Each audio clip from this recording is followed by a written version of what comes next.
น้อยฝันลอยลับหวังสิ่งทั้งปวงคิดไปสลายให้แก่เขาเศร้าใจจริงเมื่อเธอทอดทิ้งตัดรักที่ชายน้ำตาพี่ไหลเพราะหัวใจแหลกแล้วเพราะเธอ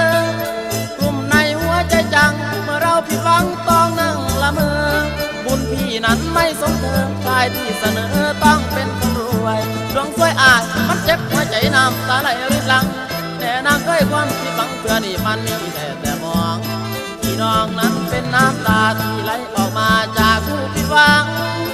รักเขาจริงแต่เขาทอดทิ้งไม่ยอมพี่นางเราเป็นผู้ผิดหวังเห็นเขานั่งจูจีคุยกันอยากจะร้องไห้หูแต่ก็กลัวผู้คนเขายันเสียเฉย